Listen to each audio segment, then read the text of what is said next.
queremos compartir lo que para mí es un tema muy clave en estos tiempos. Los desafíos espirituales en la función pública. Desafíos espirituales dentro de la función pública. Estos desafíos también tienen que ver con romper ciertas ataduras espirituales que encontramos en la función pública. Así que usted le puede poner desafíos espirituales o ataduras espirituales dentro de la función pública. Y cuando hablamos de la función pública, claro, enseguida lo asociamos a algo político o de gobierno institucional, pero esto también alcanza toda área de liderazgo, aún el liderazgo cristiano, que también es una función pública. ¿Amén?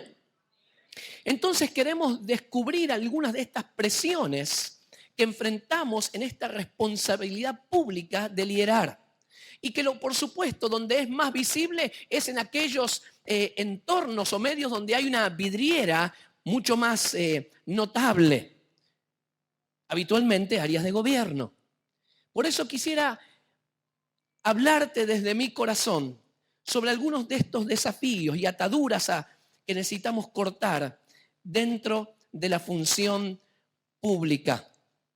Y así como estamos diciendo que necesitamos ser transformados para poder transformar, la primera declaración que quisiera hacer es que necesitamos ser reconciliados para poder reconciliar.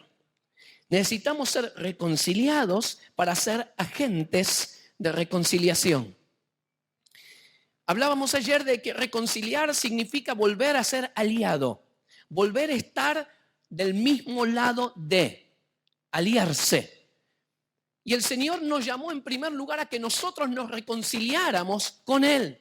Por eso que hay pasajes, y yo menciono solamente dos, en 2 Corintios 5:18, dice, nos reconcilió consigo mismo y nos dio el ministerio de la reconciliación. Nos reconcilió consigo mismo y nos dio el ministerio de la reconciliación. Luego en Colosenses capítulo 1, verso 15 en adelante, en medio de todo este pasaje dice, por medio de Él fueron creadas todas las cosas en el cielo y en la tierra, visibles e invisibles, sean tronos, poderes, principados o autoridades. Todo ha sido creado por medio de Él y por medio de Él, dice más adelante, reconciliar, ¿qué? Reconciliar algunas cosas, reconciliar muchas cosas, reconciliar todas las cosas. Y en estos 6 versículos de ahí de Colosenses, aparece esta palabra todo o todas en 8 oportunidades. Así que es bien contundente, no es más o menos, no es un poquito, no es por aquí o por allá, es todo. Y como digo habitualmente, todo viene del latín, del griego, del hebreo, de lo que quiere, todum, todorum, toditus, todus, ¿qué quiere decir? Todo. Todo es todo, no deja nada fuera. Está incluido. Lo que existe está incluido, es parte de. Todas las cosas, reconciliar todas las cosas. Y nos fue dado a nosotros ese tremendo ministerio de la reconciliación. A veces nosotros nos preguntamos, Señor, estamos ahí orando, ¿no? Y se nos hace como una neuralgia, una cosa ahí. Señor, revélame, ¿cuál será mi ministerio? O en este tiempo de mi vida, ¿cuál es mi ministerio? Y se nos hace una cosa pesada. Yo no sé cuál será alguno de tus ministerios, pero hay uno que Dios ya te lo dio y yo te lo puedo recontraconfirmar en esta noche. A vos y a cada uno de nosotros que estamos aquí. Hay un ministerio que todos los que estamos aquí tenemos. Y es el ministerio de la reconciliación. De que todo lo que existe, absolutamente todo, esté del lado de Cristo. Nos fue dada esa autoridad. Tenemos que tener la visión de que fuimos reconciliados para reconciliar todas las cosas, volverlas a poner del lado de Cristo. A veces pensamos que la obra de Cristo en la cruz se limita solamente a, lo voy a poner de esta forma, a salvar a una almita para que no se vaya al infierno y darle un ticket de vía rápida para el cielo. Pero la obra redentora de Cristo es tan poderosa que transforma y tiene el poder de reconciliar todo lo que toca, todo lo que es visible e invisible. El poder de redención, y esto es lo que el enemigo nos ha querido meter en la cabeza para engañarnos. La redención es solamente para tu vida y nada más que tu vida, cuadradito, chiquitito, y somos un pequeño pueblo muy feliz, que era el corito que yo cantaba en mi escuela dominical. Somos un pequeño pueblo, algunos me hacen así, muy feliz. Somos un pequeño pueblo muy feliz. El Señor es nuestro guía y nos colma de alegría. Somos un pequeño pueblo muy feliz. Oh, sí. Así cantábamos. Esta mentalidad de gueto, de burbuja, de chiquitito, del pobrecito Johnny, de nadie me comprende, de autocompasión. Esta mentalidad que parece que no puedo hacer nada, solamente limitar a mi propia vida. Que a lo mejor puedo llegar a ser salvo y que cuando allá se pase lista, yo espero estar. Pero el Señor a cada uno de nosotros nos dio este tremendo ministerio de reconciliar todas las cosas. Vidas. Ayer hablamos ¿te acordás que hablábamos de la influencia en 3 dimensiones? Hablamos de la influencia individual, la influencia funcional y tercero, la influencia estructural. Nosotros tenemos esta gracia, esta autoridad de Dios para influenciar todo lo que tocamos, a todo lugar, en todo lugar donde nos movemos, donde vamos, este poder espiritual para influenciar y para traer reconciliación. Todas las cosas, todo, por medio de Él, reconciliar todas las cosas y nos fue dado el ministerio de la reconciliación. Y podríamos mencionar 4 campos de esta reconciliación. El primero que nosotros conocemos bien, nosotros con Dios, ¿no es cierto? Ese es el primer campo de reconciliación. Nosotros estábamos lejos, muertos en nuestros delitos y pecados, y ahora fuimos reconciliados con Él. Y ese campo lo hemos experimentado, lo vivimos. El segundo campo de reconciliación es a otros con Dios. Es parte de este ministerio de reconciliación. Llevar a otros a los pies de Cristo. Presentarlo, Señor, te presento a Juancito. Juancito, te presento al Señor. Somos esos parteros. El tercer campo de reconciliación es unos con otros. ¿Sí o no? Dice la palabra que si vos estás, sí, Señor, te alabo, te adoro, bendigo tu nombre y traes tu ofrenda al altar y así me consagro. Y está la hermana Rosa, que tiene una herida así de grande adentro suyo, con vos. Dice la palabra que hay que dejar la ofrenda a un costadito y andá y reconciliate. ¿Sí o no? Y acá hacemos agua a veces, o muchas veces. Y tenemos como esta dicotomía, con el Señor estoy fabuloso, maravilloso, lo que tú me pidas. Señor, predico aquí, o voy a Mongo, Curuntungo, Chincholandia, donde sea, hasta los confines de la tierra, para llevar y reconciliar a otros con Dios. Pero no tengo la determinación de reconciliarme con mi hermano, con el que trabaja conmigo en la obra, con mi vecino, mi compañero de trabajo, con mi suegra, o con quien sea. Así que está este otro campo de reconciliación, unos con otros. Y el Señor nos exhorta, reconcíliense, vivan reconciliados. Ahí está parte de este fundamento de autoridad que Dios nos da. Si yo tengo asignaturas pendientes en este campo de la reconciliación, entonces el enemigo, por más que yo grite, cacaré, diga, te piso, te ato a los chanchos al desierto y te corto y yo reprendo, el diablo dice, dale, seguí gritando. Yo te tengo bien agarrado de acá, porque no estás reconciliado.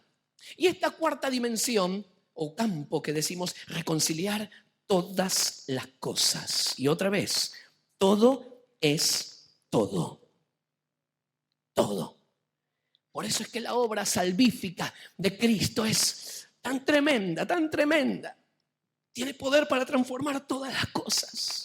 Y nos pone, nos involucra, nos hace parte de esa aventura divina de ser los trastornadores, los transformadores, los reconciliadores. Los que hacen son parte de algo nuevo que está dando a luz y se mete en todos los rincones.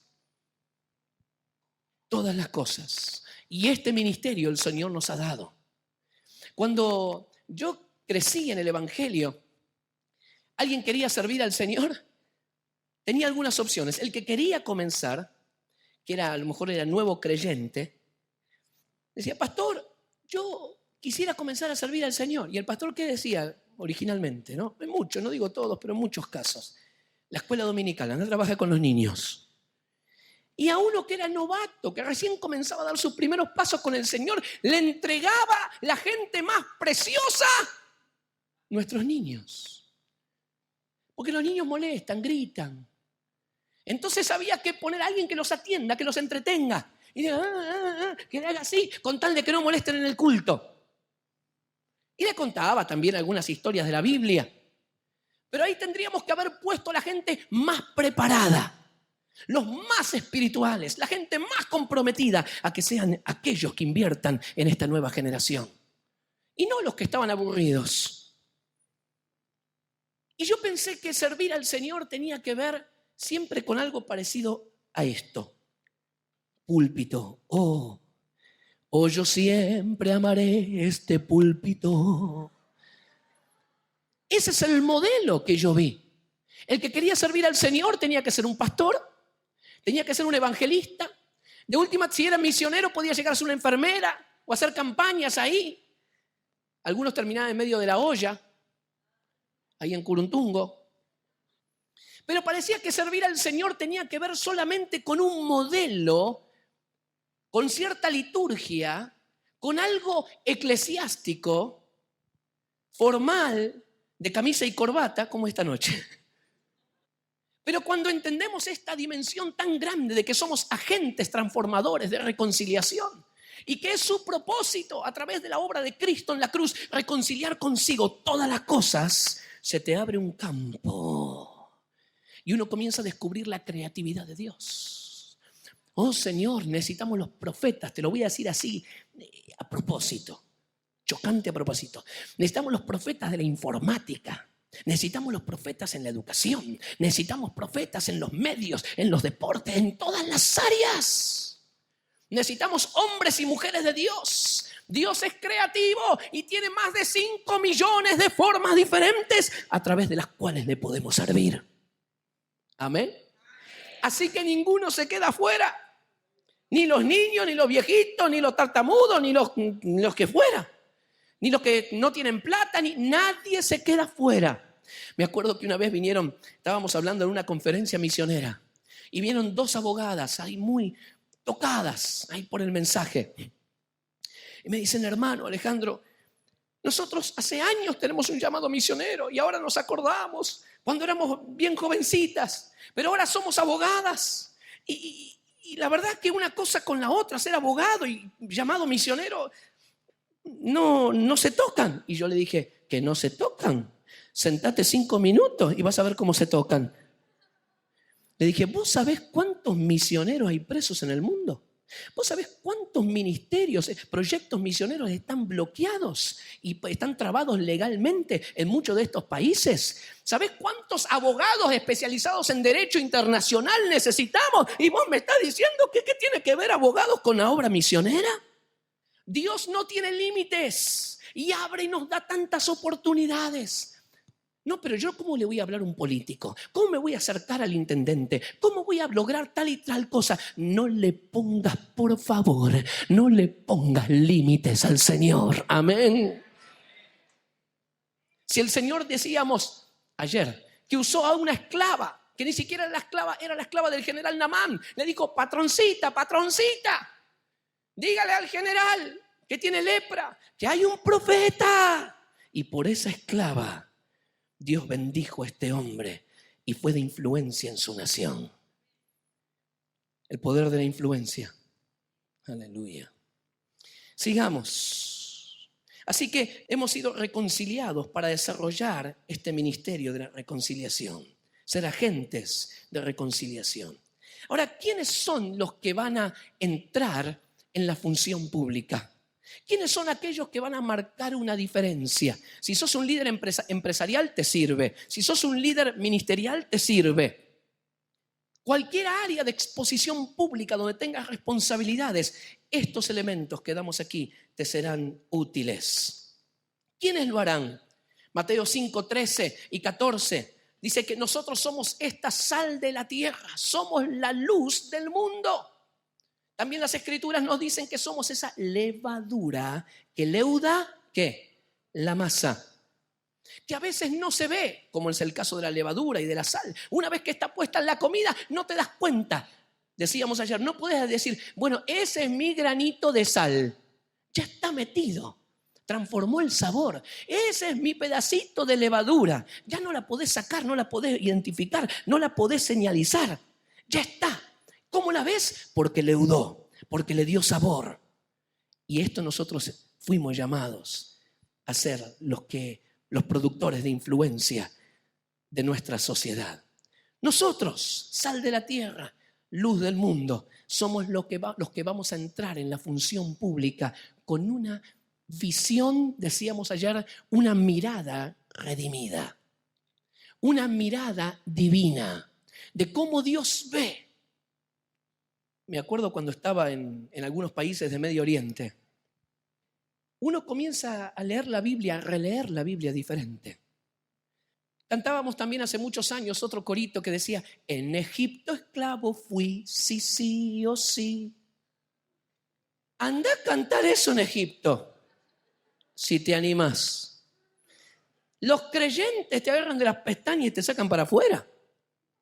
¿Qué quiero decir con esto? Nosotros tomamos los eventos históricos, las palabras que Dios ha dado a naciones, ciudades, imperios, reyes, faraones, Nabucodonosor, las tomamos y las aplicamos, y hacemos bien, en lo estrictamente personal. Pero el hecho es que cuando Dios habló a una ciudad, a un imperio, y dio una palabra, ¿a quién estaba hablando Dios? A una ciudad, a un imperio. Jerusalén, Jerusalén, ¿cuántas veces quise juntarte como la gallina a sus polluelos? Hay una palabra, Nínive, Egipto, Siria, Tiro. Son palabras de Dios en un tiempo determinado para un grupo de gente que vive en una nación, en una ciudad. Quiere decir que Dios tiene palabras específicas para Argentina, para Buenos Aires, para cada una de nuestras ciudades. En este tiempo Dios sigue hablando. Dios sigue hablando. Y nos quiere usar a nosotros para ministrar la nación y ser luz en medio de las tinieblas. Ahora, cuando somos luz en medio de las tinieblas y sos un funcionario y estás en la actividad pública y estás cercado, rodeado de todos aquellos que meten la mano en la lata, trafican influencias, son deshonestos, ¿qué crees que va a pasar cuando comiences a hacer luz en medio de un ambiente de tiniebla? ¿Cuál es la primera reacción? ¿Qué va a hacer esta gente que está en tinieblas? ¿Cómo van a reaccionar? Decime. ¡Aleluya! Por fin llegó alguien que está en la luz. ¡Bienvenido! ¿Cómo van a reaccionar? Van a querer desechar, no te van a dar ni bienvenida, no te van a decir qué lindo, gloria a Dios, aleluya. Te van a tratar de sepultar. Porque los que están en tinieblas no quieren saber nada de aquellos que se mueven en la luz. Así que a veces tenemos una visión idílica de que por el solo hecho de vivir en la luz, todos se van a abrir y van a rendir pleitesía a nuestra entrada. Y van a decir, gloria a Dios, aleluya. No, mi hermano, estás metiéndote en la boca del lobo. Y es preciso que entremos en esta batalla espiritual. Por eso es que aquellos que están en la función pública tienen que ser, bueno, hay muchas cosas que podríamos decir, pero menciono dos por lo menos. Una, pastoreados, y otra, sostenidos en oración. Primera, pastoreados. No, yo soy miembro de la iglesia tal. No, yo no te pregunto si sos miembro de cuál iglesia. Yo te pregunto si hay alguien que está pastoreando tu vida. Alguien que está metiendo el depósito de Dios ahí adentro en tu vida, está caminando contigo. No si tenés la membresía de tal o cual iglesia legal, la cobertura legal, sino si alguien realmente está caminando y te está pastoreando al lado tuyo. Y un ejército de intercesores que puedan cubrirte, rodearte, orar por ti. No los desprecies, son clave, porque donde te metes en el reino de las tinieblas, van a tratar de comerte, de devorarte por todas partes. Nosotros, desde la influencia espiritual hasta la función directiva, no hay verdadera autoridad en una función, en una tarea, en una responsabilidad que no esté sustentada por el poder espiritual de la influencia. Aquellos que buscan la posición, no, si yo fuera. Ayer decíamos, no necesitamos ser reyes para comenzar a gobernar. Y hablábamos de Mardoqueo. A veces decimos, si yo fuera presidente, si yo tuviera tanta plata, si yo fuera el líder, si yo fuera el director, si yo fuera. Entonces, desde esa posición, aquellos que buscan la posición sin tener un fundamento de fuerte, sólido, influencia espiritual, son como corcho que flota en el agua. Oh, si tuviéramos un presidente evangélico. Hermano, yo le pido al Señor, por favor, que no tengamos un presidente evangélico, por lo menos por algún tiempo. ¿Cómo va a pedir algo así? Sería un suicidio. Ya hemos experimentado esto en otros países. Que eran, como decía Guillermo Nimo, excelente padre de familia, pero un pésimo árbitro. Buen creyente, va a todos los cultos, pero un pésimo presidente. Un corcho en el agua. Y generó en algunas sociedades un sentimiento en contra de la iglesia evangélica después de haber tenido un presidente evangélico. Cuidado. Pero se construye como hablábamos ayer. ¿Te acordás que pusimos el agua? La pecera. Se construye con estas piedras de influencia, donde a veces nadie te aplaude, nadie te reconoce, nadie te anima. Pero estás poniendo fundamentos de influencia. Y llega un punto donde traspasa el nivel del agua y se hace visible para todos. Y vienen presiones y vienen bombas, pero ya tenés un fundamento tan sólido y nadie te puede voltear. Así que sí, creemos que desde la influencia espiritual vamos a llegar y Dios va a poner a algunos, a muchos, en la función pública, en lugares de preeminencia, de autoridad. Creemos esto, pero nosotros tenemos que dejarnos guiar por el Señor, enseñar por Él, ministrar, pastorear, para que nuestro motor sea, así como soy influenciado por Dios cada día, Señor, yo quiero influenciarlo todo, llenarlo desde abajo. Algunos quieren el poder, pero no quieren servir. Pero vamos a hablar de eso en unos minutos. Interesante en Mateo capítulo 4. Jesús estaba entrando en la función pública. Y comienza este capítulo 4 hablando de la tentación, de las tentaciones de Jesús. Y luego otro de los subtítulos dice, Jesús comienza su ministerio. ¿Era un ministerio privado? No. Era un ministerio público. Todo lo que Jesús hacía, dónde se movía, lo que él comía, cómo se vestía, si guiñaba el ojo, si no guiñaba, cómo se peinaba o no se peinaba, era visto por todos. Comenzó un ministerio público. Y quisiera ver algunas cositas que pasaron en este evento, relatado en Mateo capítulo 4. Jesús comienza en estos días de ayuno, en un tiempo de debilidad. Para enfrentarse al enemigo yo hubiera elegido cualquier otro momento menos ese. ¿Sí o no? Tenía hambre, débil, solo, en medio del desierto. A veces le decimos, Señor, ¿por qué me ha pasado esto en la vida? Señor, ¿por qué puse tanta expectativa en estas elecciones? Y gasté mis ahorritos, como decíamos ayer. Algunos de ustedes vendieron sus autos.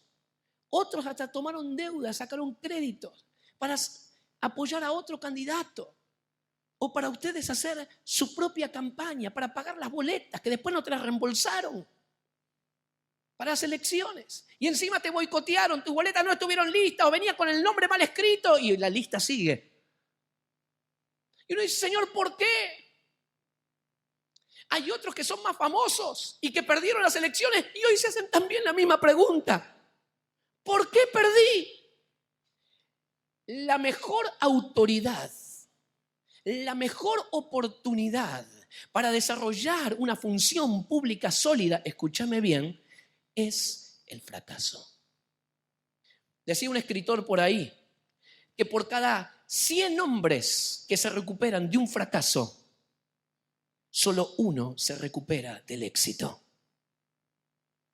El fracaso puede ser una de las mejores escuelas para ser exitosos en la función pública. El fracaso te puede llenar de amargura, echar culpas a los demás, de resentimiento, de depresión, pero también te puede llenar de humildad, de dependencia de Dios, de buscar consejo. El fracaso también limpia de un montón de aquellos que te rodean, que son advenedizos, que son gente está atada a la iniquidad. Y esto a algunos candidatos nosotros se los hemos dicho. Perdiste y mira cómo se te comienza a desbaratar la gente. Mejor.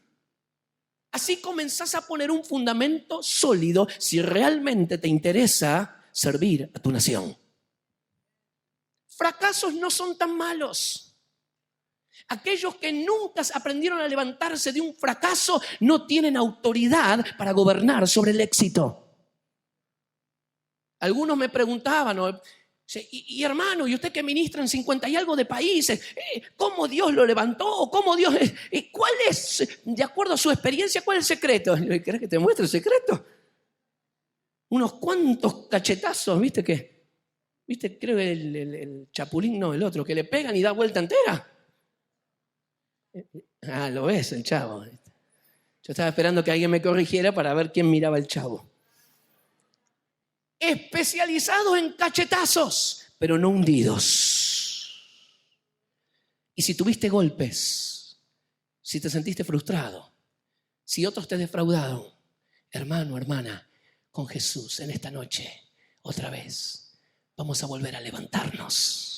Vamos a volver a levantarnos. Vamos a volver a levantarnos y poner nuestras expectativas en Él, no en la gente, no en los políticos, no en los líderes, no en aquellos que nos prometen, sí, si yo gano te voy a dar tal puesto. No pongas tu confianza en el hombre, poné tu confianza en aquel que nos llamó para reconciliar todas las cosas, todas las cosas, todas las cosas. Y a su tiempo, si somos fieles, Él nos va a poner en los mejores lugares para transformar a Argentina. Amén.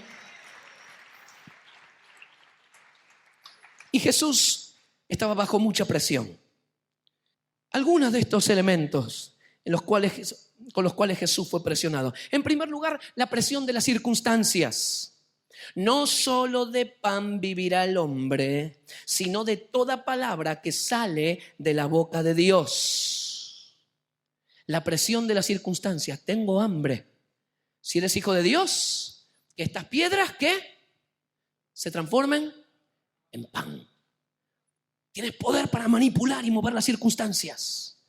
Señor, pero nosotros no somos personas que viven por las circunstancias. Señor, nosotros vivimos por tu palabra, por tus principios. Escúchame bien, mi hermano, mi hermana. ¿Sabes lo que son los principios? Los principios son esos mandamientos que reflejan el carácter de Dios. Los principios de Dios son aquellos mandamientos que son un reflejo de quién es Dios. Por ejemplo, Dios es amor. ¿Cuántos creen que Dios es amor? Él es, en su carácter, es un Dios de amor. Por lo tanto, de su carácter fluye este mandamiento, que es un principio, se desprende de su carácter, que dice que yo tengo que ¿qué? Que tengo que amar. Porque es un reflejo, una expresión de su carácter. Dios es justo. Por lo tanto, como Él es justo, la expresión de la justicia, de su carácter justo, me lleva a mí a este mandamiento que yo tengo que ser justo y obrar con justicia. Dios es un Dios que es veraz, que habla verdad. Por lo tanto, yo tengo que hablar verdad. No es que Dios se encaprichó y dijo, bueno, a ver, le voy a poner una lista de cosas imposibles para amargarles la vida de todo lo que tienen que hacer. Es que Él es así. Es su carácter. Y la obediencia a estos principios nos lleva a reflejar su carácter en nuestra propia vida. Por eso es que estos principios son absolutos, no se pueden negociar, no hay más o menos, no hay quizás, hoy sí, mañana no hay depende. Los principios son absolutos, son estos mandamientos que se desprenden de su carácter, por lo tanto, se aplican a toda persona, en todo tiempo y en todo lugar. ¿Queremos marcar una diferencia en la función pública? Tenemos que vivir por principios, mandamientos que expresan el carácter de Dios y se aplican a toda persona, a todo tiempo y en todo lugar. Por ejemplo, mi Dios es un Dios perdonador. Por lo tanto, el mandato, el principio es que yo tengo que ¿qué? Qué revelación que tenemos aquí. ¡Aleluya! Perdonar se aplica en todo tiempo, para toda persona y en todo lugar. Este mandato del perdón, ¿se aplica en la Edad Media? ¿Se tendría que haber aplicado en la Edad Media, sí o no? ¿Es para la Edad Media? ¿Para el siglo XX? ¿Para el siglo XXI? ¿Se aplica en Japón? ¿Se aplica en Argentina? ¿Se aplica a los ricos? ¿Se aplica a los pobres? ¿A los ancianos? ¿Se aplicará a los niños, tal vez? Para toda persona, en todo tiempo, en todo lugar. No se puede negociar. Es como querer ir con una mano enfrente a una sierra. Y a ver, no, un momentito, yo me empaco y voy a hacer lo que a mí me parece, el más o menos, que quizás y un poquito de acá y un poquito, y meto la mano. ¿Te la cortó? A la verdad, nosotros no podemos quebrar los principios de Dios, aunque lo decimos y yo también lo digo habitualmente. La verdad es que finalmente son los principios de Dios que nos quiebran a nosotros. Cuando confrontamos los principios de Dios, nosotros somos aserrados, cortados por los principios de Dios. Por eso Dios está buscando una generación de líderes que tengan principios, que reflejen su carácter. Y no negocien, no digan más o menos, sino digan, Señor, esta es la expresión de quien tú eres, por lo tanto, en mi función, yo voy a hablar verdad, voy a ser generoso, voy a ser perdonador, voy a moverme con justicia, porque es la expresión de tu carácter. Amén. Principios. Y podríamos seguir hablando bastante sobre esto. Principios era lo que no tenía el rey Saúl, por eso pusimos el síndrome de Saúl. Ahí en 1 Samuel capítulo 13 conocemos esta historia. Él tenía que esperar a Samuel, estaban los enemigos ahí. Y Samuel era el que tenía que preparar el holocausto, el sacrificio. Y Saúl se sentía tan presionado por las circunstancias. Y decía, ¿qué hago? Y comenzó a ver que sus soldados se escapaban, desertaban. Y dijo, antes que se me vayan todos, yo me pongo y tomo el lugar de acá de Samuel y yo comienzo. Se metió a hacer lo que no tenía que hacer. No se movió por principios. Fue contra lo que Dios había establecido. Y cuando viene Samuel, ¿qué dice Saúl? Yo te voy a explicar, Samuel. Lo que pasa es que la presión de la circunstancia era tan grande. Los enemigos enfrente. Y vos no venías. Y nosotros te esperábamos y nos sentíamos tan presionados, arrinconados. Era muy fuerte la presión. Y para colmo de males, todos los soldados se me escapaban. ¿Qué querés que haga? Ponete en mi lugar. Y vos sabés cómo le fue a Saúl. Y nosotros queremos explicarle a Dios para que Él entienda por qué no vivimos por principios. Y le decimos, Señor, mira las circunstancias, mira lo que como si Dios no supiera, como si Dios no nos amara, como si Dios no nos comprendiera. El síndrome de Saúl, de vivir por la presión de las circunstancias. Un buen líder, un funcionario, alguien que lleva adelante una responsabilidad pública, nunca debe dejar de gobernarse por el poder de las circunstancias. Un cristiano maduro no vive por circunstancias. Un cristiano maduro vive por la palabra de Dios. Amén. Un cristiano maduro no vive por circunstancias, vive por la palabra de Dios. Un cristiano maduro no vive por emociones.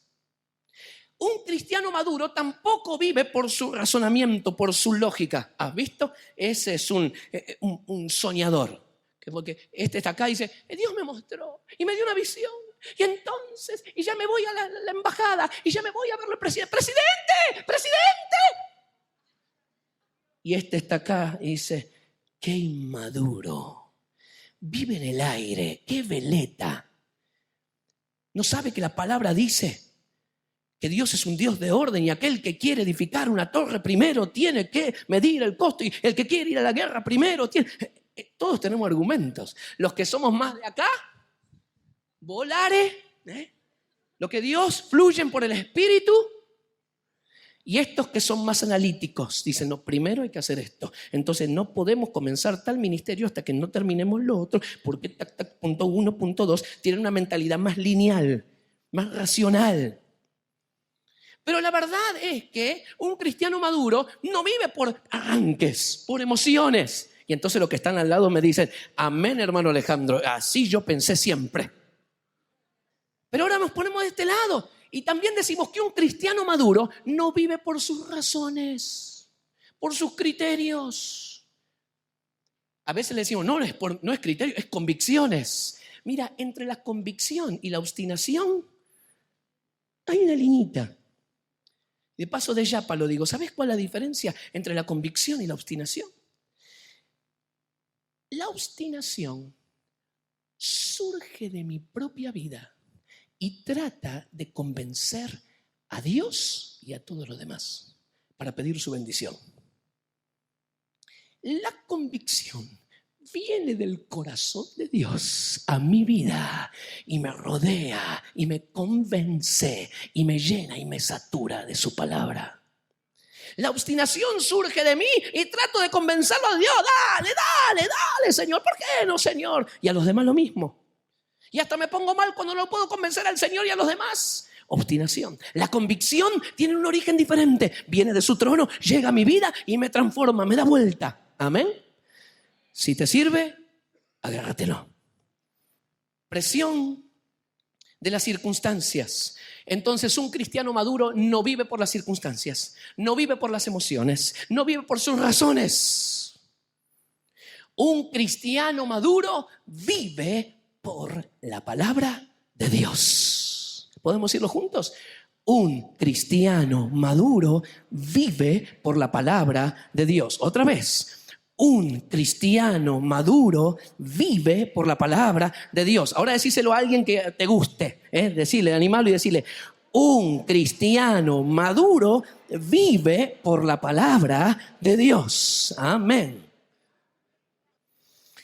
Así que nosotros vamos a cortar este síndrome de Saúl en nuestra vida. No voy a vivir por la presión de las circunstancias, voy a vivir por los principios de Dios, por su palabra. Otra de estas ataduras, presiones, de estos desafíos que tenemos que vencer en la función pública, es la presión para demostrar quién soy. No, vos no sabés con quién me reuní. No sabés quién me llamó. Es interesante. No digo que pase con todos así.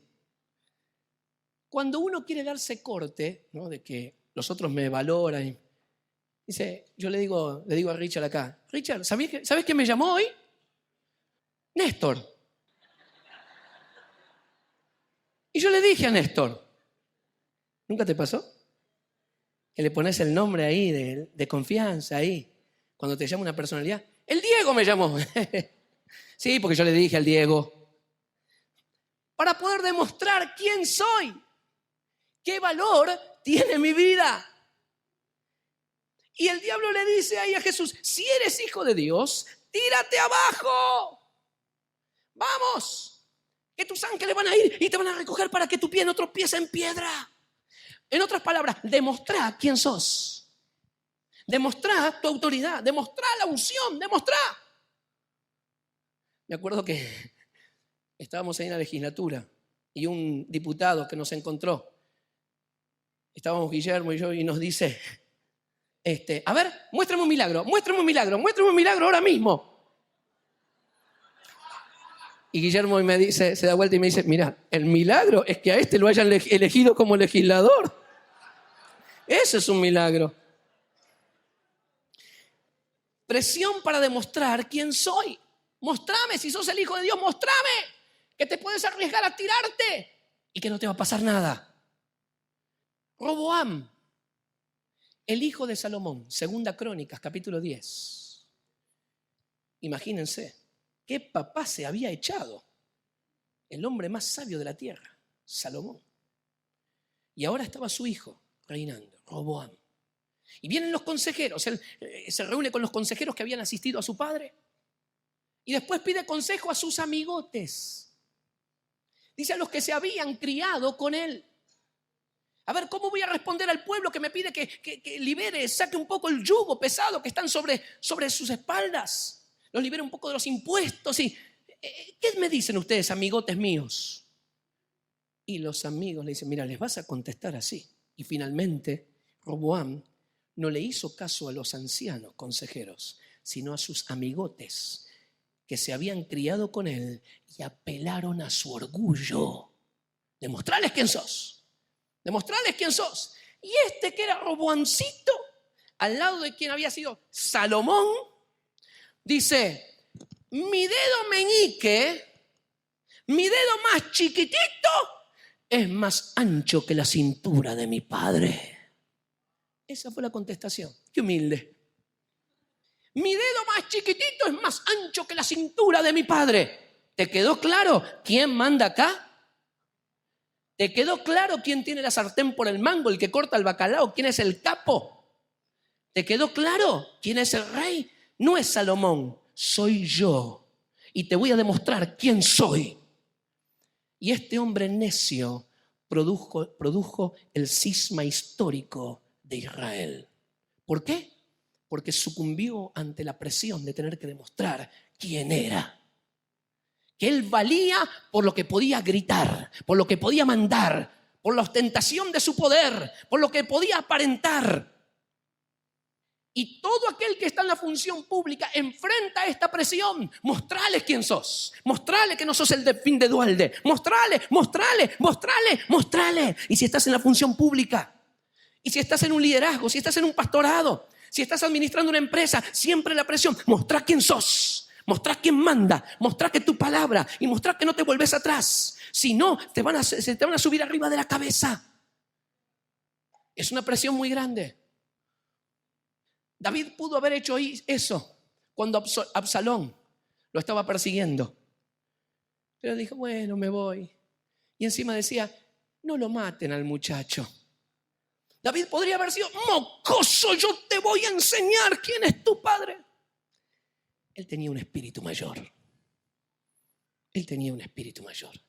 No sucumbamos ante la presión de demostrar quiénes somos. Amados hermanos, nuestro valor no está en la posición, no está en la jerarquía, no está en si predicamos por tantos países. ¿Sabe que algunos pastores mismos me dicen, no, ¿sabe? Nosotros no lo invitamos a usted porque nosotros somos una iglesia tan chiquitita y nosotros creemos que usted no va a predicar a iglesias chiquititas? Digo, bueno, ¿de dónde sacaste esto? ¿Yo te lo dije alguna vez? ¿Alguien que me ayude te lo dijo alguna vez? No, es que recién nosotros estamos comenzando y estamos allá donde hay que tomar el colectivo 725 cartel verde y después hay que tomar el 843 cartel violeta. ¿Y usted qué va a ir por allá? Y yo, ¿quién te dijo que no voy a ir? ¿Por qué tuviste esa presuposición? Nuestro valor no está en ministrar, en viajar, en llenar un estadio. Esas cosas hoy están y mañana desaparecen. Nuestro valor pasa por otro lado. Cuando vos pones el valor de tu vida en lo que haces, en lo que producís, en lo que tenés, estás caminando sobre la cuerda floja.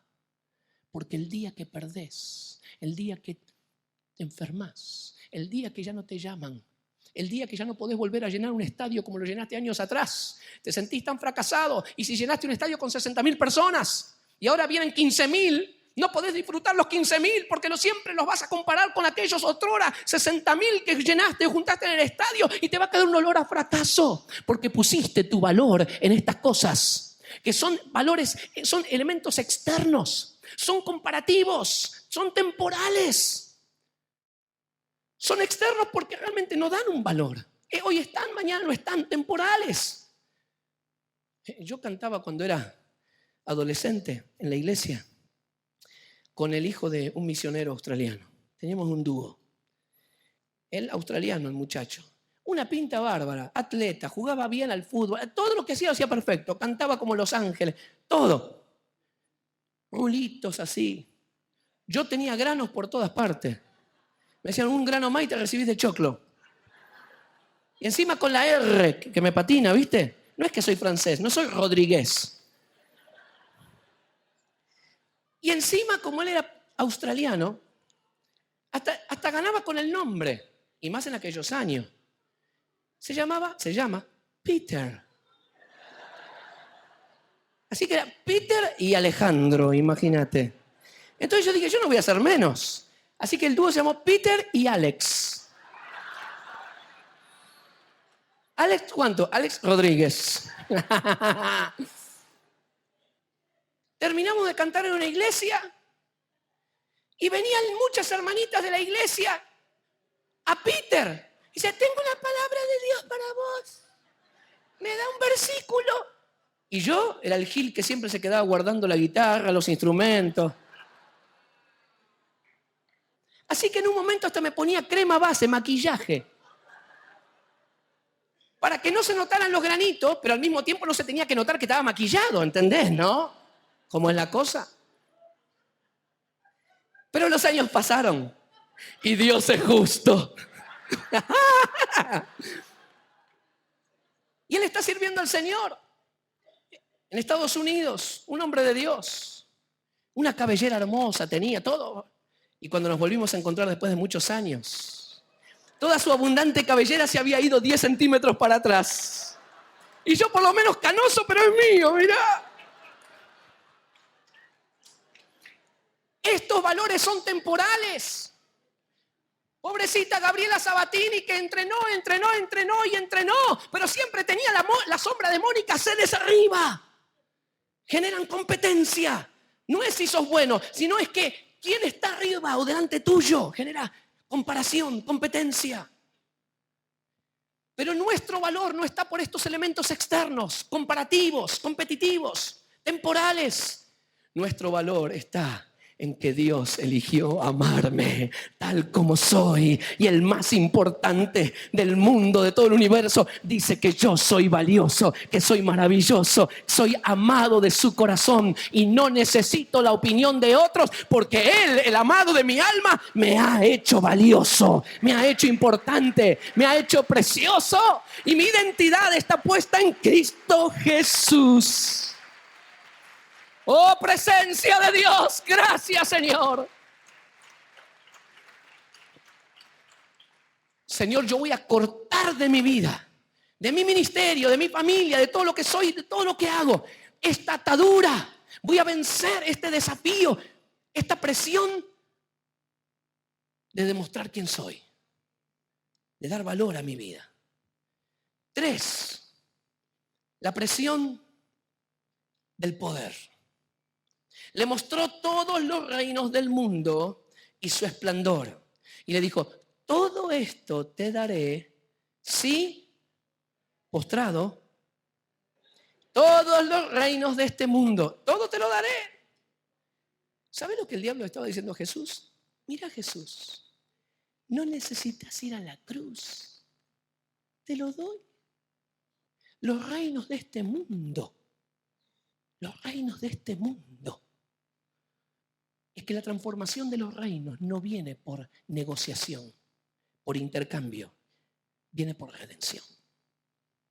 Hubiera sido un atajo. No tenés que ir a la cruz. Te doy. ¿Qué crees? ¿Estados Unidos? ¿Qué crees? ¿Italia? Te lo doy. ¿China querés? Jesús, te lo doy.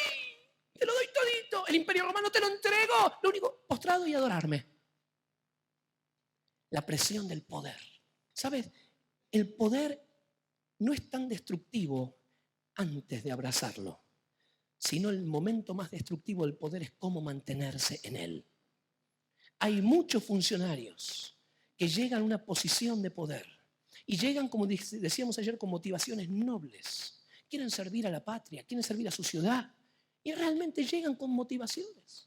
Pero después de los 4 años, le tomaron el gustito. Porque me llaman, tengo secretario, y me agradecen si estoy haciendo algo más o menos bueno, si no me escupen y me insultan. Y le tomé el gustito de que mi palabra es importante, de que la gente está pendiente de mí. Y no lo quiero soltar. No lo quiero soltar. ¿Y cómo hago para no soltarlo? Comienzo con las alianzas. Comienzo a negociar. Porque el poder, en vez de estar debajo de mi zapato y servirme a mí, ahora se me subió arriba de la cabeza y me gobierna. Me sedujo, me cautivó, me atrapó, me esclavizó. Y voy a hacer cualquier cosa que sea necesaria con tal de no perderlo. Con tal de no perderlo. Y hoy tenemos funcionarios, algunos que sabemos perfectamente que quieren volver a hacer las cosas bien, pero los tienen bien agarrados, porque en su momento hicieron alianzas de iniquidad para mantenerse en el poder. Y hace poquito, cuando dimos un mensaje frente a la quinta presidencial de Olivos, dimos un mensaje, una de las frases era un mensaje para el presidente.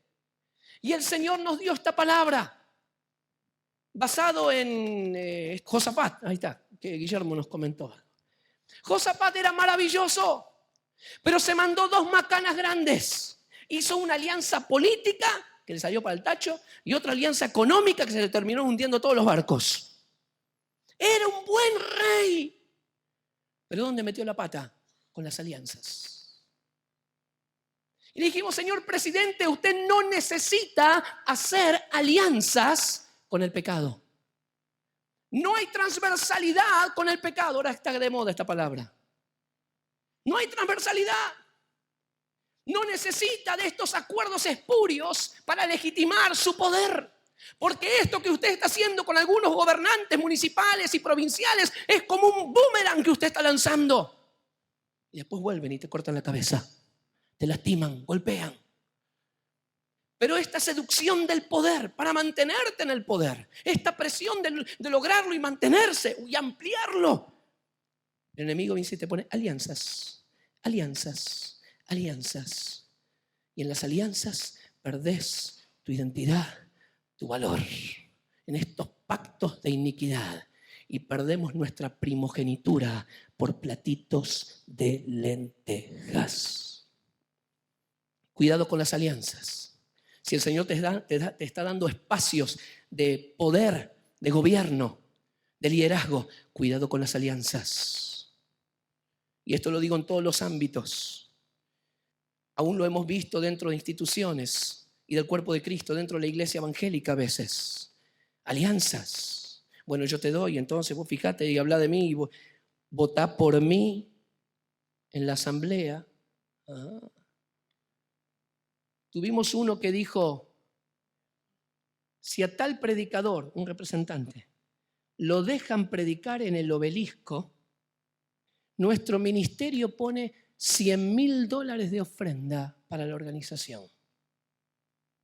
Oh Señor, revélame. ¡Puah!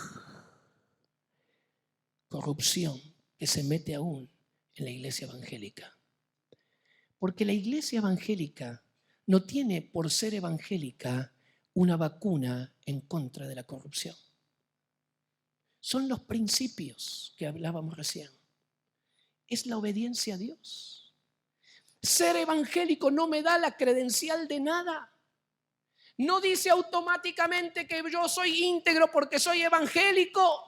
Y en este juicio de Dios que estamos viviendo sobre la clase dirigente, Dios no dice, no, solamente sobre los dirigentes seculares, sobre los sagrados, no. Dios no tiene esta división de sagrado y secular. Así que cuando hay un juicio sobre la clase dirigente, viene sobre todo tipo de liderazgo. También el evangélico. Y Dios no está buscando. El objetivo de Dios no es levantar un poder institucional llamado Iglesia Evangélica Todopoderosa. No. Algunos hermanos que están incursionando en política están entrando mal. Porque están diciendo y se sientan con algunos dirigentes políticos, partidarios, y dicen, miren, vamos a negociar algunos puestos. Yo represento a tal denominación o a tal grupo de la iglesia evangélica, que tenemos 16.000, casi 16.000 iglesias en la República Argentina, y somos casi 4 millones de evangélicos. Entonces ahí queremos quebrar el brazo, doblar el brazo al otro para que nos den más lugares. No es la forma. Esto es darle lugar al enemigo. Nosotros somos garantía de algo nuevo, de una transformación, si vivimos bajo los principios de la palabra de Dios, gobernados por la expresión de su carácter, de su corazón, volcado en estos principios. Venga tu reino y que se haga tu voluntad, como se hace en el cielo también acá, en mi vida, en la tierra. Pero por ser creyente evangélico no tengo garantía de nada. Dios no tiene como meta que hoy tenemos 16.000 iglesias en Argentina. A ver, ¿cuándo estos muchachos van a llegar a tener 30.000 iglesias? ¿Usted cree que a Dios le importa? ¡Ay, qué pena, esa iglesia se cerró! ¿Usted cree que eso es la gran prioridad? ¿Le saca el sueño a Dios? La meta de Dios es ver una patria redimida, que cuando se acerca a Argentina y a cada una de nuestras ciudades, Él puede hacer y no tenga que taparse las narices del olor a asco. Eso sí, Señor, pero tenemos 40.000 iglesias evangélicas. ¿Y? Eso sí, Señor, pero llenamos estadios. Y Dios te dice, ¿y? Eso sí, Señor, pero mira con los hospitales evangélicos que tenemos y canales de televisión y radio. Y el Señor te dice, ¿y? Señor, y en tu nombre yo hice esto, hice aquello. Y el Señor te dice, ¿y? Es más, te dice, no te conozco. Más que ¿y? A Dios no lo podemos impactar con nuestros estadios llenos, con nuestros obeliscos. Dios nos dice, avivamiento en Argentina, por eso. Ay, no, nunca me le... A Dios lo impactamos con algo más sencillo: nuestra obediencia, nuestro amor a Él, nuestra relación con Él. Con 50.000 o con 50. Dios no tiene expectativas de poder evangélico. Dios tiene expectativas de transformación de una ciudad. Estos son mis hijos. Esta ciudad de Dios, mis hijos amados, en quienes yo tengo contentamiento. No porque me meten 20 canales de televisión. Claro que si el Señor nos abre las puertas, vamos a hacer eso y mucho más. Pero no podemos comprar a Dios con estas cosas. Bueno, sigamos un poquito más adelante. Presión para demostrar quién soy. Presión de poder. El poder carnal somete, humilla, aísla y corrompe. Este era el síndrome también de los discípulos, ahí en Mateo 20, del versículo 20 en adelante. Y Jesús les dice, los gobernantes de las naciones oprimen a los súbditos y los altos oficiales abusan de su autoridad, pero entre ustedes no debe ser así. ¡Wow! Hermanos, yo conozco a unos empresarios evangélicos que tratan a sus empleados. Che, negro, vení para acá. Algunas amas de casa, señoras, que tienen empleadas domésticas. Claro, allá en Argentina casi nadie tiene. Pero sabes que en muchos otros países por centavitos, porque acá todavía siguen cobrando, no sé, 5 pesos la hora, 6, 7, no sé cuánto. No sé. Pero en muchos otros países por centavitos tenés servicio doméstico. ¿Sabes en cuántas casas de creyentes, de pastores? Yo he visto a la pastora, o a la esposa del pastor, o a un líder, o a ese hermano, 4 generaciones de creyentes que tratan a la gente que trabaja con ellos con un desprecio. Sí, ahí está la negrita esta. Y el bolita aquel. Hoy trabajé tanto, hermano, hoy laburé como un... Decilo. Eso es lo que vos aprendiste y yo también. Y Dios nos tiene que transformar el corazón y la cabeza. Y cuando alguien hacía algo vulgar, mediocre, decíamos, no hagas cosa de... Y lo más interesante es que en el corito cantamos, especialmente algunos que conocemos, decía, negro por el pecado. ¿Te acordás? En ningún lugar de la Biblia dice eso. Aunque tus pecados fueran rojos como la grana. Cuidado. El Señor tiene que meter mano adentro y bien adentro. Dale un segundo al Señor, dale un segundo. Cerra tus ojos un segundo. Deja que Él comience a hablar. Adentro, adentro. Las ataduras espirituales de la cultura, las mentiras del enemigo aún en nuestra educación, en nuestra formación, en nuestra crianza, en los falsos valores de que nos dan valor, autoridad. Oh Señor, en el nombre de Jesús, en el nombre de Jesús. El poder carnal somete, humilla, aísla y corrompe. Pero entre ustedes no será así. La presión del poder del dinero. El dinero controla, manipula. Hay un poder espiritual que se mueve detrás de esto. Y cómo a veces el dinero ha manejado aún la obra de Dios. En Estados Unidos tiene una expresión muy interesante. Dicen, money talks. Dinero habla. Dinero manda. Y a veces aún la obra de Dios se ha hecho atado por este poder del dinero. Y tenemos que llegar a un arrepentimiento. Yo pongo la plata, entonces yo dirijo el ministerio. Hermanos, escúchame bien. Dinero, mira, me pongo ahí para que... Dinero nunca más debe gobernar el ministerio. Dinero nunca debe gobernar la obra de Dios. Un diácono de la iglesia se siente ofendido con el pastor. No me visita, no me llama, no me hace caso. Es un empresario el diácono. Pone diezmos buenos. Y por él se construyó, se hizo la ampliación, se hizo acá. Un día se ofendió con el pastor. Y le dice al pastor y el pastor no lo escucha, no lo viene a visitar o estas cosas que estoy mencionando. Yo te voy a contar cómo es. ¿Sabes lo que hace? Y lo que se ha hecho tantas veces. Ajá, no me hace caso. Corto el diezmo. Vas a ver, le dice a la mujer, vas a ver cómo en un mes lo tengo acá al pastor. Y lo más triste es que muchas veces al mes y antes del mes lo tenía el pastor en la casa. El poder diabólico que le damos al dinero para gobernar la iglesia. Misioneros. Ahí estaban con un llamado de Dios en India. Y de repente una oficina central en alguna parte del mundo le dice, ahora te tenés que ir a la China. Y este misionero ya lleva 10 años en India. Tiene su corazón para el pueblo de la India. Tiene su esposa, sus 3 hijitos ahí. Aprendió con mucho esfuerzo el urdú, o el hindi, o el bengali, o alguno de esos 1800 dialectos que hay en India. 20 idiomas principales y 1800 dialectos. Imagínate. Y de repente una oficina central le dice, no más en India, ahora te vas a China. Y el misionero dice, pero hermanos, Dios me llamó a India y mire lo que está pasando hermoso y lo que Dios está haciendo. Te tenés que ir a China porque te necesitamos en China. Pero escúchenme, mis hijos ya tienen sus amigos, ellos aprendieron a hablar, tienen hasta un ministerio, mis hijos. Y te tenés que ir a China. Pero hermanos, Dios me llamó a seguir acá. Si no vas a China, los víveres. Y tenemos las dos cosas.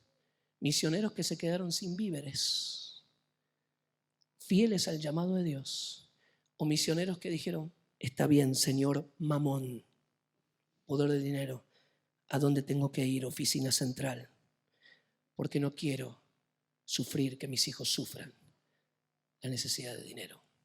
Dinero nunca debe gobernar la obra de Dios. Amén.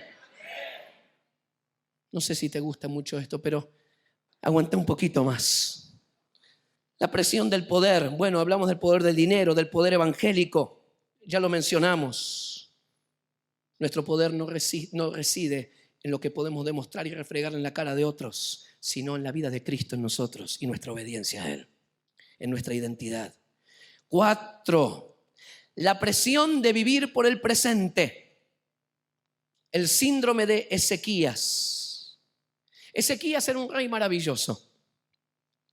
La presión de vivir por el hoy, lo que hoy me conviene, lo que hoy me satisface, lo que hoy me gratifica, lo que hoy me reditúa.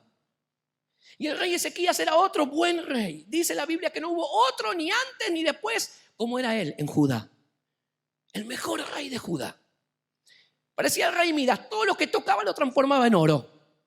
todo lo que emprendía, dice la palabra, era prosperado. ¿Te gustaría que todo lo que hiciera en tu vida te saliera bien? 100% bien, perfecto, mejor de lo que te imaginas. Eso le pasaba al rey Ezequías.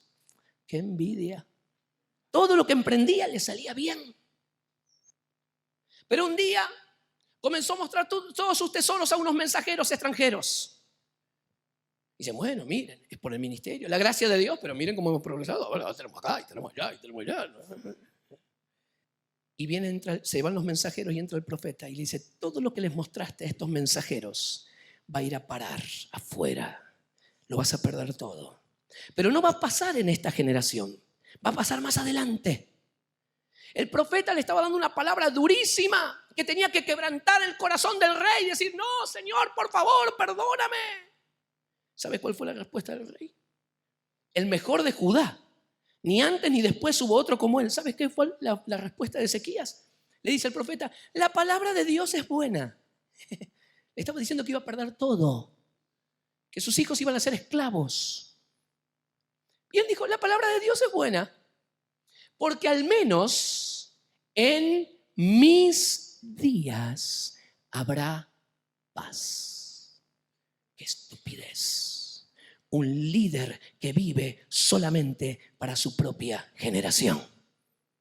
Un funcionario que vive solamente para su propia gestión. ¿Y sabes?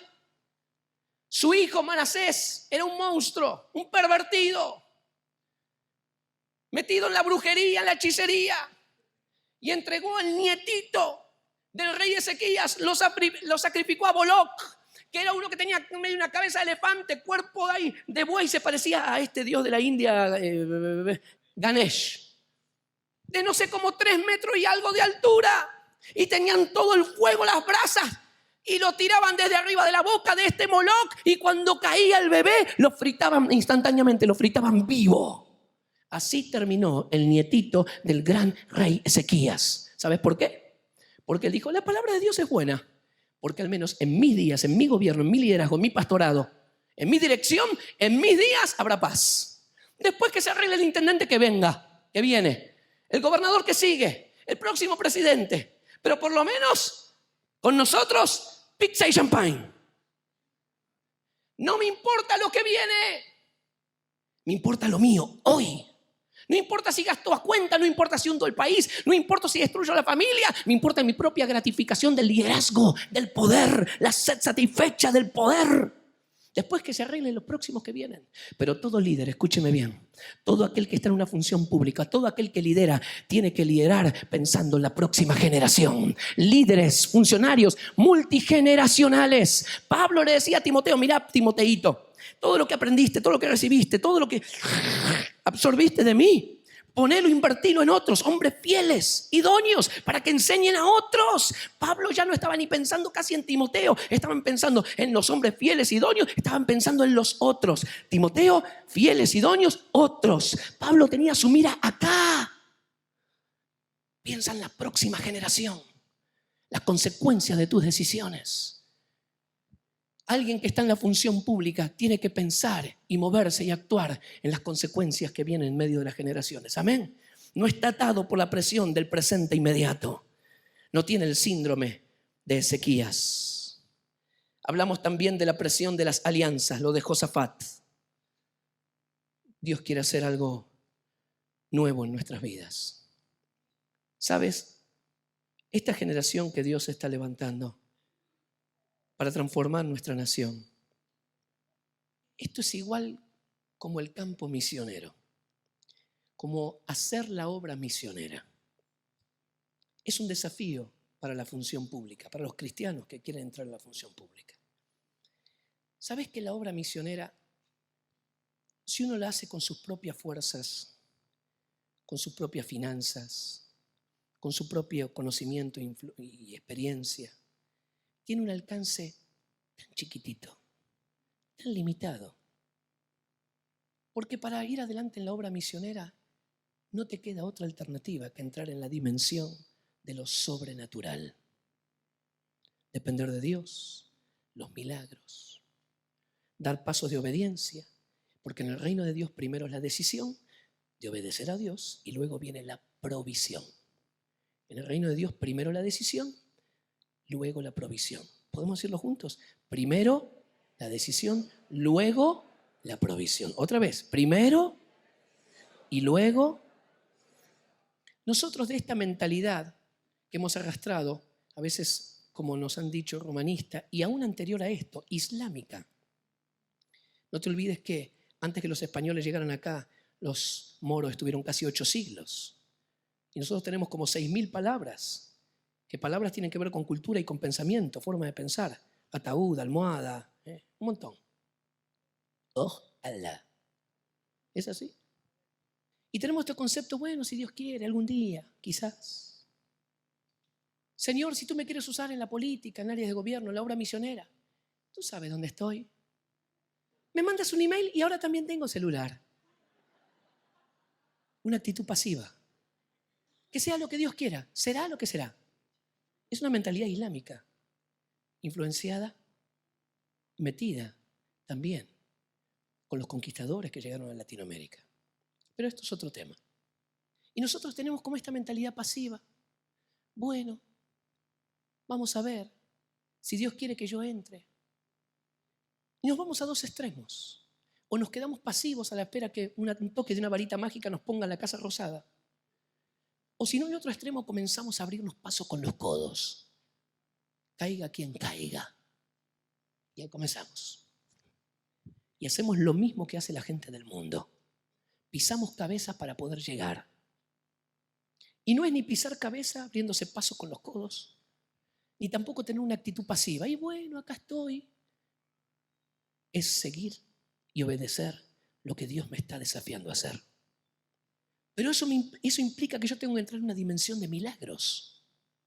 En una dimensión donde acordate que un cristiano maduro no vive por emociones, ni por razones, ni por circunstancias, sino que vive por la palabra de Dios. Y Pedro estaba en su barquito de madera y le dijo, si eres tú, Señor, di la palabra y yo me bajo del barquito. Y puso el pie. Y cuando se dejó gobernar, presionar por la circunstancia del viento y la tormenta, se hundió. ¿Te acordás o no te acordás?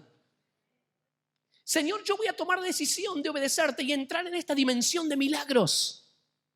Y si yo quiero transformar una nación, y si quiero, Señor, ver que cambios sucedan en la función pública, tengo que sí o sí entrar en esta dimensión de lo sobrenatural.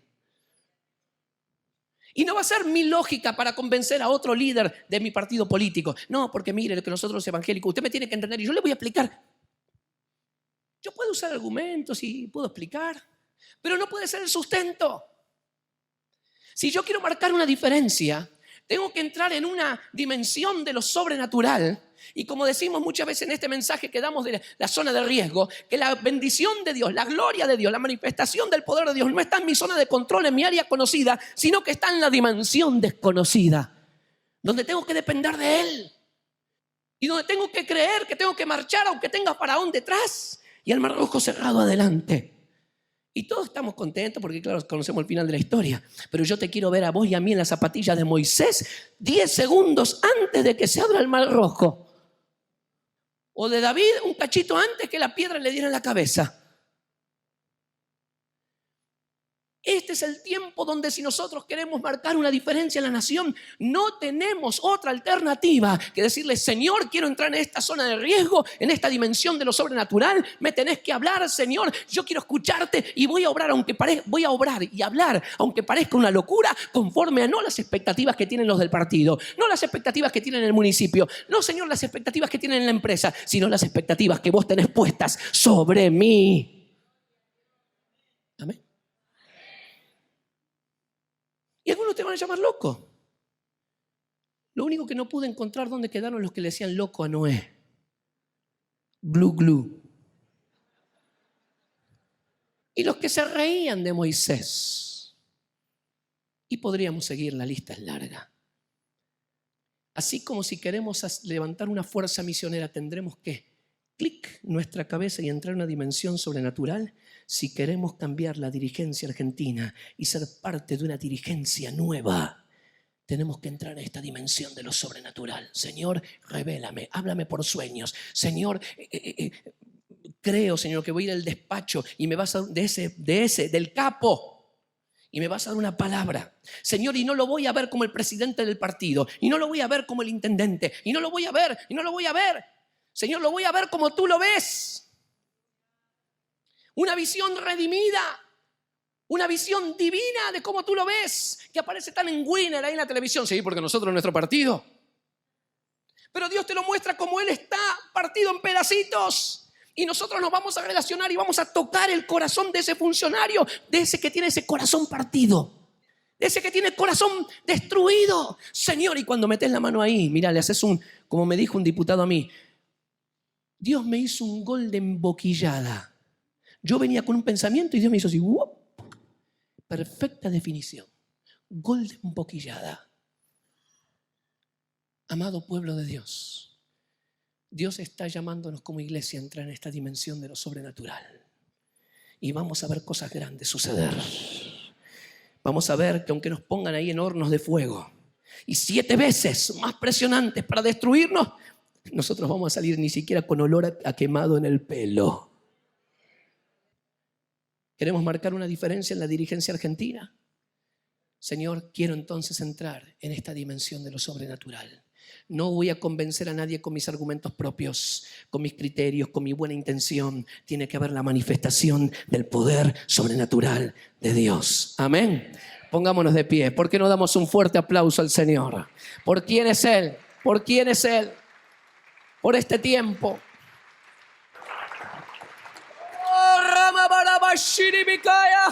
Presencia de Dios para transformar las naciones. Una nueva clase dirigente, llenos de tu Espíritu Santo, fundamentados en principios y caminando en la dimensión de lo sobrenatural.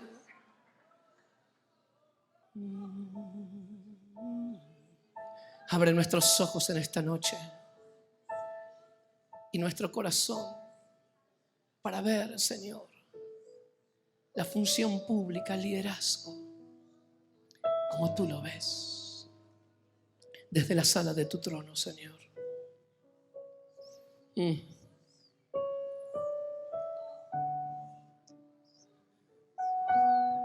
Queremos, Señor, satisfacer tus expectativas, no la de aquellos que nos rodean. Cristo, Cristo, Cristo.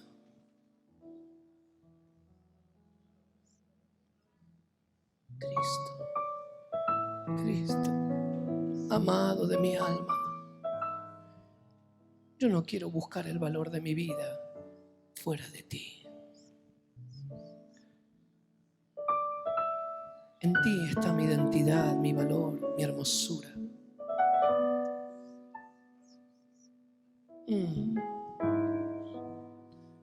Precioso, precioso. Señor, yo me despojo en esta noche de estas seducciones del reino de las tinieblas, de estos que han querido esclavizarme, poniéndome bajo el yugo de las circunstancias, de la búsqueda del poder, del presente, de vivir por el presente inmediato. En esta noche renunciamos a este yugo de demostrar quiénes somos.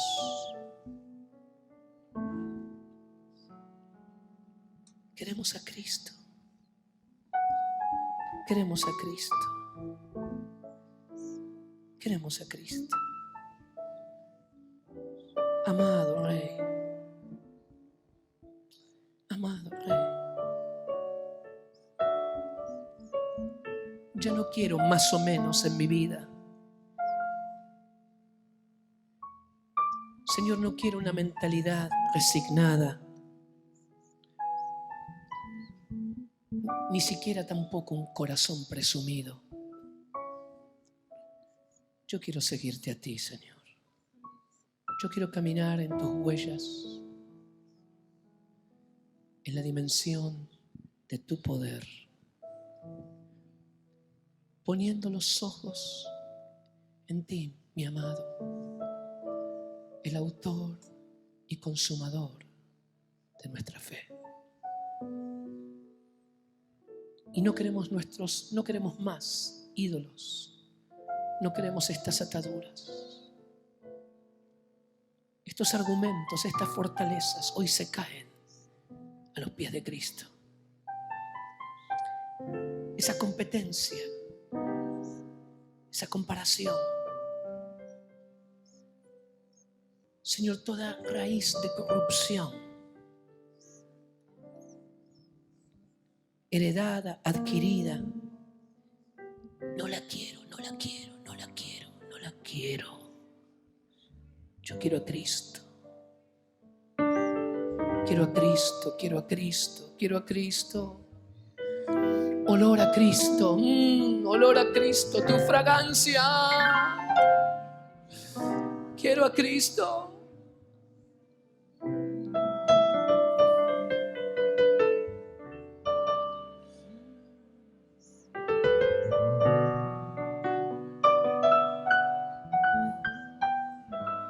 Cristo, el que atrapó mi corazón.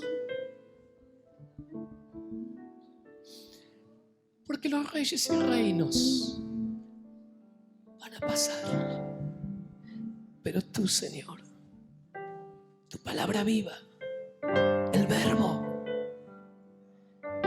nunca, jamás pasará.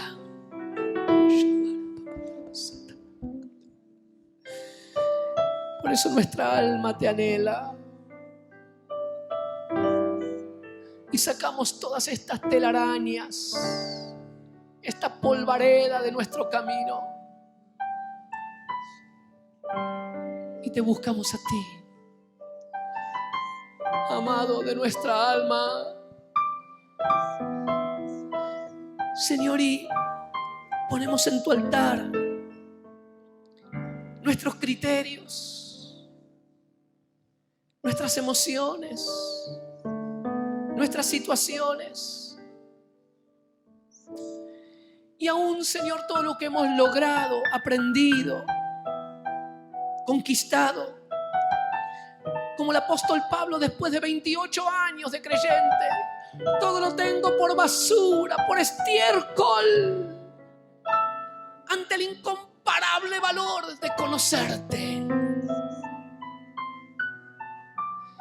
Ay, ay, ay, Señor, yo quiero esto. Yo quiero esto. Yo quiero esto. Tu presencia en mi vida, restaurando, reconciliando todas las cosas, todas las cosas, todas las cosas, todas las cosas. Donde voy, lo que toco, donde me muevo. Oh, presencia de Dios.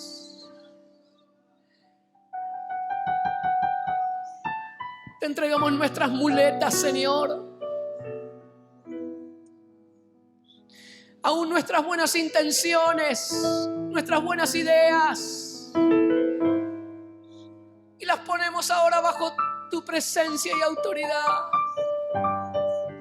Señor, en esta noche yo te pido que tomes el cansancio de aquellos que lucharon y no llegaron. El desánimo, Señor, de aquellos que trabajaron para lograr algo y fueron ignorados, no fueron reconocidos. Señor, tú nos das una segunda vuelta, otra oportunidad. Y aún nos vamos a levantar de nuestro dolor, de nuestro fracaso, de nuestra frustración, una vez más, poniendo nuestros ojos en ti y solo en ti, mi amado Rey. Abba, Abba, Abba. Enamórate del Señor en esta noche.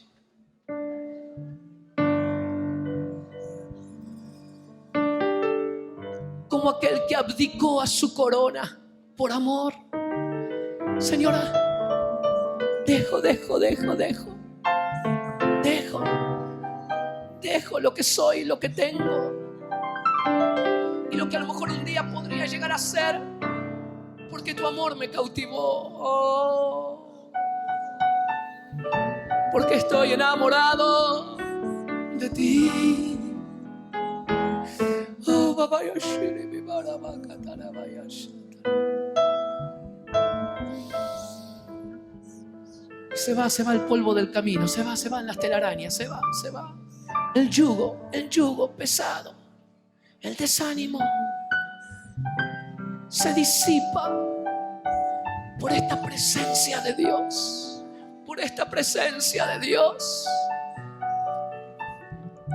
que se mete en las fábricas, en las oficinas de gobierno, en las legislaturas, en los sindicatos, y comienza a redimir, a dar un aroma distinto, grato. Oh Señor,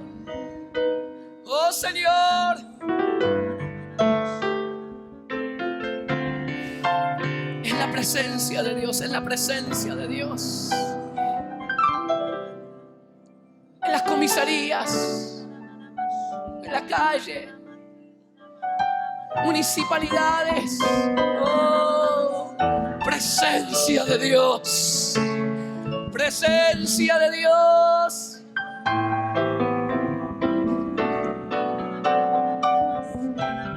Oh.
Jesús.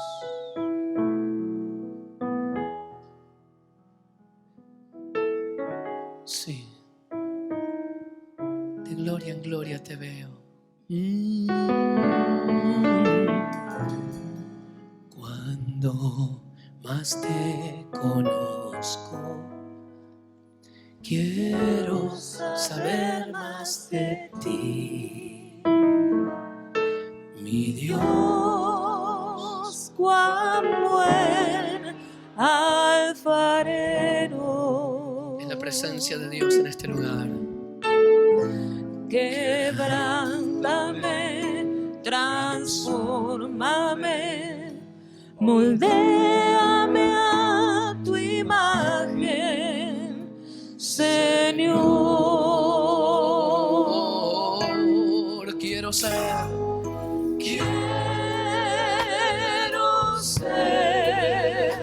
más como tú.